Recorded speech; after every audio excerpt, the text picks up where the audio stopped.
Hello there. You are welcome to the newspaper review here on TAP TV. My name is Williams Abule, and it's a very, very beautiful Monday here from the city of Port Harcourt, and we're really excited to have you join us here. Yes, today is the first day in the month of August. It's a new month. I want to say a very happy new month to you, our viewers, and welcome to the very best of the months in the year 2022. Happy new month, Mr. Victor. Happy new month and happy anniversary. Yes, I also forgot to mention that just yesterday was the first anniversary for TAP TV, and we are really in a very, very happy mood here in the house, and we're celebrating. So you can also join us in celebrating, and we'd love to see your anniversary messages on the comment section. And for those of you that have stayed with us up to this time throughout the whole 1 year, I want to especially thank you. You are the VIP. You are the one that has kept us here and in business. Thank you so much for doing so. And don't worry, we have something coming up for you here on TAP TV. You just have to stay connected. And if this is the first time you're seeing this video, please do well to subscribe to this channel, because we have very interesting content here on TAP TV. To do that, you need to first click on the subscribe button. Don't also forget to turn on your notification, because it helps you get notified whenever we put up a new program. We're also on all the social media handles. We're on Facebook as TAP TV. On Instagram is TAP TV_NG. And on Twitter is at TAP TV. So you can connect with us, and on any of this platform you will still get to watch our programs, because we always drop the links of most of our programs on all of these platforms. So stay connected to us. Well, what we do here, if you're still wondering all these big talks, we go through the headlines across newspapers around Nigeria, and of course we get to analyze some of these headlines with you. So please join us as we do that. But before we go into the program, if you're still wondering who this is Mr. Victor Sioku. He's our current affairs analyst, and it's always a pleasure having him here on the newspaper review, and we're going to be doing this together. Happy anniversary to you too. You've been through this thing with us all from the beginning. Yes, sir. Thank you so much for being so awesome. Thank you, sir. I appreciate it. Yes, sir. All right, we will go to the headlines right away, and we'll begin with this day newspaper.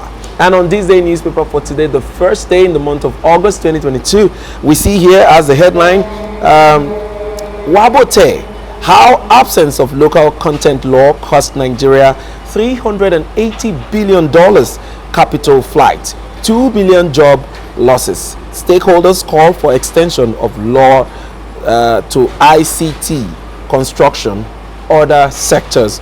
All right, other headlines here, we see stock market shares 772 billion naira in July as investors switch to fixed income securities.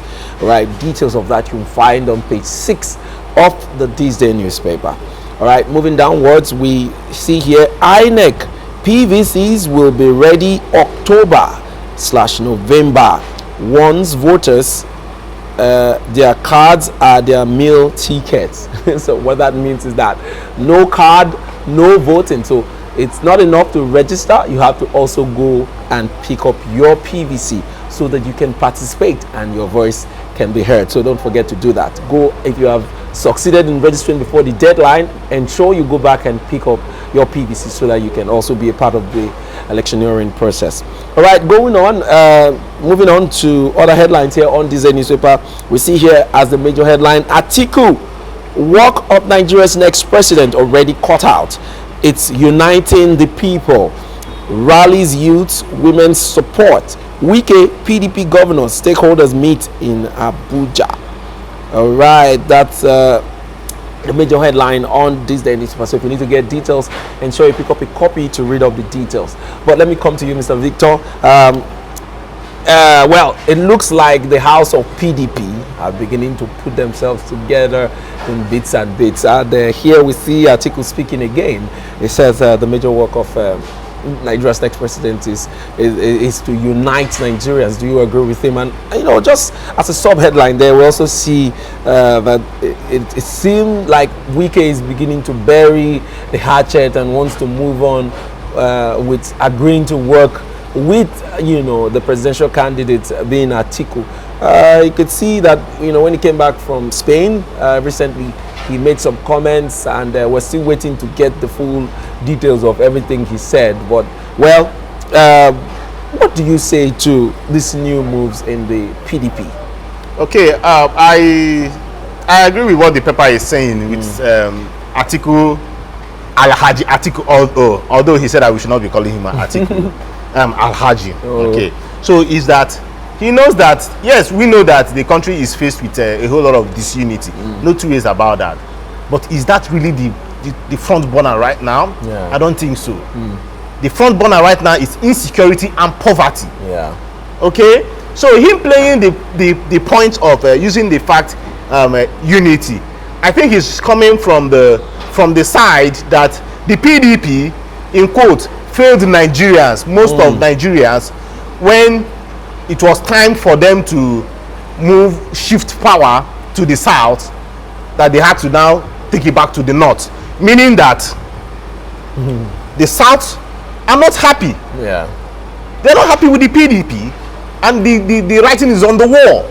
Reason, because the South feels that they are being marginalized because Buhari will be serving 8 years. Then does it now mean that another Northerner will serve another 8 years, making it 16 full years before they now start talking about whether it will come down to the South? Yeah. What if tomorrow the APC comes up to say, okay, maybe the APC wins from Tinubu? Yeah. They now come back again. That means everybody, both the APC and the PDP, will come out again to say, okay, this time around he has to go back to the north. So he's using the unity thing because he needs the south. He needs the votes from the south. And unfortunately for him, I think his VP is not that powerful to pull out the numbers from the south to him. So he's using the term unity upon unity. Another statement he made from the report is that this time around, the election of 2023, that the electoral, I love the fact that he made the point that the Electoral Act has really changed the narrative. It has, yeah. Meaning that he was telling them that they need to win their polling units. This is not just about trying to conquer everywhere. Yeah. You first target your polling units, because you know what has happened now? Yeah. The result comes from your polling unit direct to INEC server. Yes. So that means that all those trying to say, oh, I have these numbers here, I have this particular number of supporters here, it's not just about that. It's not about you targeting your unit. Yeah. Win your unit first before talking about winning the full block. Okay, so I love that the side of the speech that he made, that pronouncement. So what does that mean? It means that the INEC has also sent notes, warning notes to these politicians that say, see, it will no longer be business as usual. Yeah. This is one man to one vote. Nigerian votes will count come 2023. Yeah. I am so positive about that. Yes, I so agree with you, because looking at the two elections that have already gone down, you could see that the issue of ballot snatching in the past, where you see politicians come to the hire thugs to snatch ballot boxes, and then they falsify these votes, are no longer in play anymore. Now with the new INEC system, your vote can only count by you actually voting, and these results, like you rightly said, move from that very point straight up to the server. And it also gives international monitors the privilege of monitoring the elections with the INEC officials. So there's at no point where you can actually manipulate it. Once the figure hits the server, it remains so. If it is 2 votes, it remains 2 votes. It can never be manipulated. So yes, that's why we keep advocating that people need to participate in the process. Sitting down at home after you pick up your PVC will never work for you. It will be counterproductive. So after picking up your PVC, you need to also make up your mind to go out there and vote. Don't be afraid of the violence that usually happened in the past. I strongly believe that that's not going to be the case anymore in this new season, in this upcoming election too, because the Buhari's administration, Buhari, has also come out to say that one of the legacies he wants to leave behind is a free and fair elections. He wants to ensure that it's going to be a violence-free election and people will be able to, pick their choice. So that's why all the political parties need to work hard this time, and we're beginning to see that. if the presidential candidate of the PDP, that's a person of Atiku Abubakar, is going to also come out to advocate this, it tells you that, man, INEC and also the political parties are beginning to see that this new reality has come to stay, and except maybe in the nearest future they find another means of bypassing it, because I mean, this is Nigeria, anything can happen here, and it won't be surprising to us. But I think a lot of people too are beginning, they are not really sure if these votes actually count. They are thinking that, are you sure these things, forget Osun, they had a way of doing it. But if you look at the whole analysis of Osun state election and that of Ekiti, especially Osun, because the incoming governor actually unseat an incumbent, and that means a lot. That is not the usual thing in Nigeria. Once a governor or somebody sits in power for the first 4 years, most times you find out that he stays for the entire 8 years. But for this time it was very different, because the votes of every individual counted. And so, like we said, please get your PVCs and ensure you come out to vote. All right, we'll be moving on to the next paper, and that would be the Daily Sun newspaper. Going to the Daily Sun newspaper for today, the 1st of August 2022. And from the top part of that paper here, we see UN report, Nnamdi Kanu's family tackles northern groups, describes statement as meaningless. You find details of that on page 26 of the Daily Sun newspaper. Also, we see here 2023 disappointment awaits those banking on party strength structure. Khan warns. Details, it's on page 27 of the Daily Sun newspaper. Other stories here as the major headline, we see insecurity. Ministers, senators, reps avoid states. 6 refuge in Abuja. Top politicians also. Abandoned flashy cars move around in disguise. Details you find on page 6 of the Daily Sun newspaper. At the very bottom part of that paper, we see terrorists occupying Ogun Forest, Gani Adams. And details is on page 29 of the Daily Sun newspaper. Mr. Victor, let me come to you. I find this very headline here on Daily Sun, I don't know, should I say funny? Or since the heat from these terrorists began to move closer to the seat of power, that is Abuja, you find out that these politicians are becoming very vocal about the fact that Buhari's administration has failed in security wise. They are beginning to talk now. We see on the headlines that they are beginning to disguise when they move around the city. Isn't this ridiculous? I mean, for almost 8 years, Nigerians have been wailing, and the insecurity has affected our economy. Like in terms of agriculture, people don't go to the farms. The prices of goods have gone so high. It has affected every sector of this economy. Yet, these people didn't realize it until now, that the threat is now closer to home than they ever imagined. What's your reaction to all of that? Man, this just reminded me of the song by the national team, the English national team. Yeah. Okay. It's coming home. It's coming home.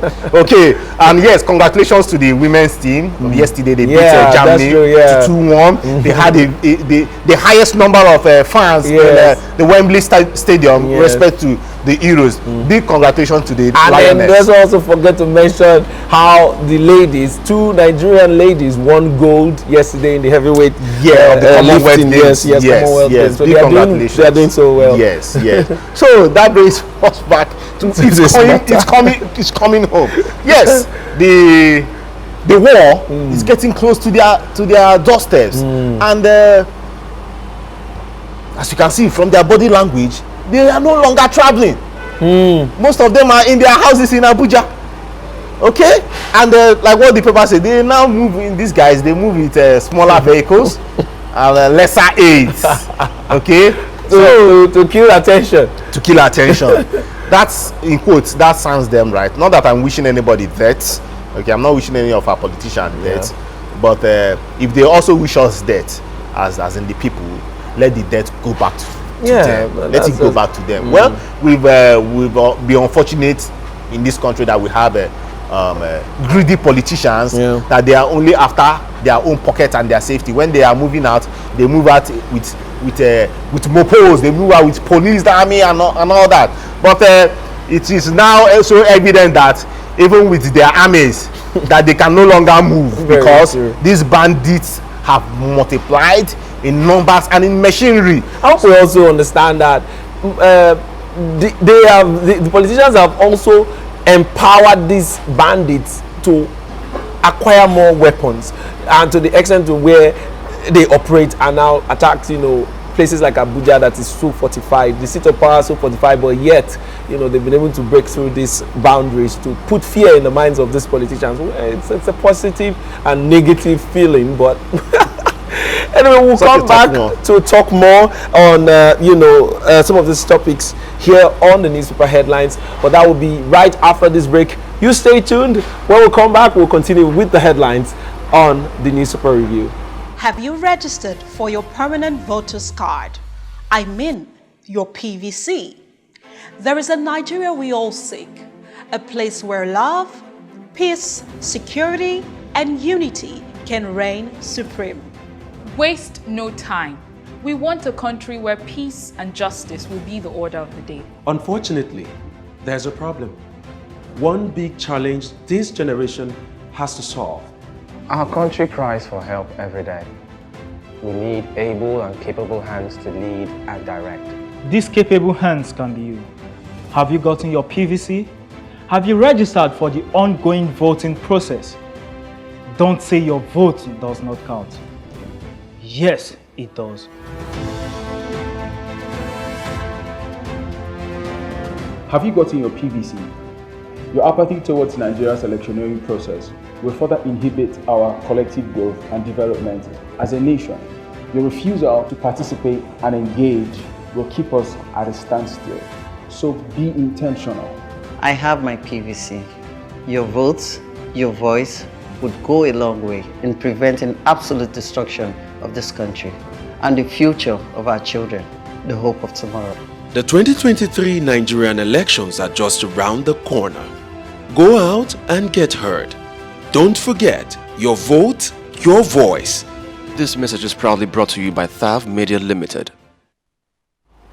All right, welcome back from that break. We're still here on the newspaper review, taking the headlines across newspapers around Nigeria. And we will be moving on with the next paper, and that will be the Guardian newspaper. And we'll start from the very top part of that paper with the headlines there. It says, fresh facts reveal NNPC's $2.7 billion remittance to its CBN accounts in 6 months. Also, we see here, Nigeria confirms 15 new cases of monkeypox in 10 states. All right, Discos reject takeover, claim federal government owing 100 billion naira. All right, we need to get details of that. It's on page 4 of the Guardian newspaper. We also see here, Wike meets 4 PDP governors, political allies in Abuja.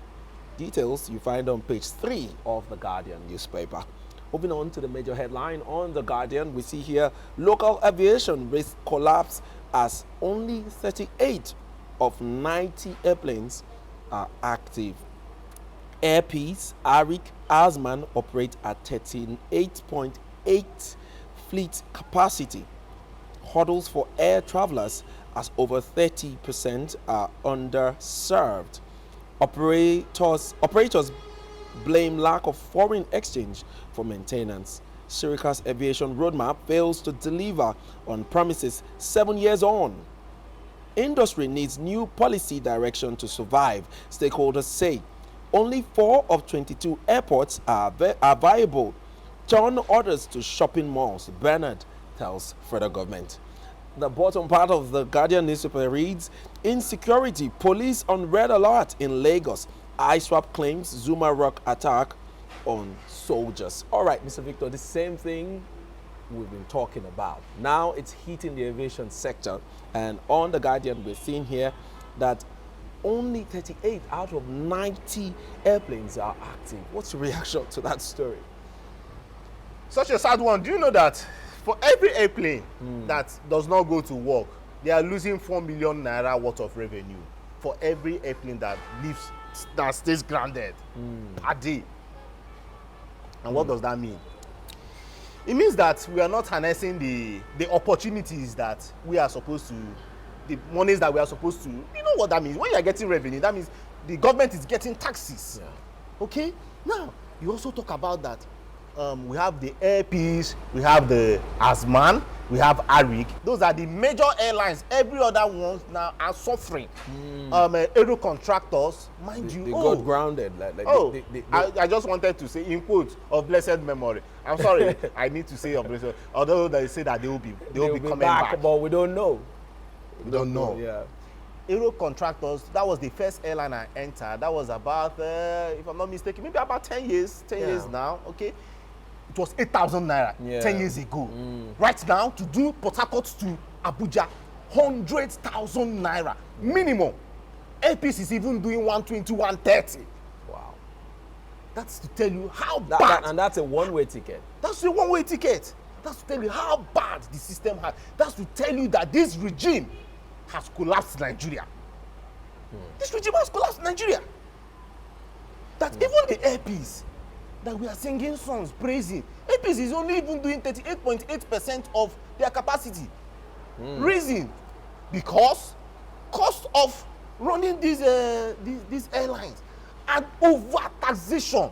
They've taxed these people to that they are now stranded. They are beaten and battered. The aviation fuel. They are struggling to stay in business. Oh my goodness! So much struggle to stay in business. And a few times they've come out to talk to the federal government that you guys need to step up to your responsibilities. Else we are going to, probably shut down. And they came out and say, oh, don't shut down. Oh, we are working on this, we are working on that. But I mean, look at the reality these guys are facing. And some businesses right now are not even going maximum. Reason? Because cost of flying is expensive. They cannot use roads because of insecurity. My brother, it is a chain reaction, because yes, of course, other businesses are affected by all this. Okay? Now, come to think of it. Our airports, only 4 are fully functional. Yeah. In fact, no, not fully functional, are just functional. Port Harcourt, Kano, Abuja, and Lagos. Others, nothing. Yeah. That was why an expert is suggesting that they turn all other airports to a shopping mall. But if you check it, okay, go to Imo State. What are they doing there? Sometimes 3 days. No flight has landed. Yeah. And you pay taxes. You pay salaries of workers. Now you now have taxi people just roaming around. Nigeria is depreciating and just dying off. It's very unfortunate that all this is happening at a time like this, that other countries are utilizing this period. This is travel year for many countries. Many countries, their airports are filled. They are traveling out, having fun. Oh my God, in Nigerian case, nobody is even coming. Nobody is coming. Insecurity at its highest peak. My brother. I agree. Nigeria is in a very dire state where we believe that if the government does not really wake up, it might lead to revolution. And that's one thing we don't want. I'm not praying for that. I don't want that for anybody, because these things always have a long-term effect, on every other thing. And unfortunately, yes, they have some little more time remaining, but you ask, what are they even going to do with this time left? Yeah. No ideas, nothing is happening. It seems as if they are just waiting for their months to roll out. Yes, look at our forex. Yeah. When they came into power, it was about 170. Now it's 710. More like switching numbers. Just a matter of 7 to 8 years. 7 years. And nothing is happening. No blames. The CBN governor is doing his thing. In 2018, he blamed it on importation of things that we are already manufacturing here. About 41 of them, they blacklisted them. That 2018, nothing happened. In 2021, that was last year, he blamed it on BDC, the Bureau de Change guys. He even had to call out what's their name again? Aboki FX. That is Aboki FX that is causing the problem. He almost blamed it on my grandmother. Okay. He kept blaming it on everything. Okay. It's ridiculous. No new ideas, no transforming ideas, nothing. It's a sad one. And nobody the president himself cannot even change guards to say, okay, let's bring new ideas and try this and try this. Nothing. Look at Kuje prison. How long? Over 30 days. Nobody has been held responsible. Oh, Too man. bad of this government. It's true. It's true. It's a whole lot. A lot of areas in this economy, in this administration, is really affected. And I always end with saying that our government needs to wake up to their responsibilities. A lot is happening, and it's really sad. It has affected everything for many Nigerians. Well, that's all we'll be taking today. Want to thank you very much, Mr. Victor, Thank you, sir, for making it here to the program. Always, and to our very awesome viewers, thank you so much for staying with us up to this time. That's all we can take today for the newspaper review, but don't forget that we have other interesting programs here on Top TV that would love you to watch. So go on and scroll down and just have a field day as we continue to celebrate our anniversary. 1 year. It's not an easy feat, and I'm very, very excited about that. All right, till next time I come your way again, my name is William Sabule, and this has been the newspaper review on Top TV.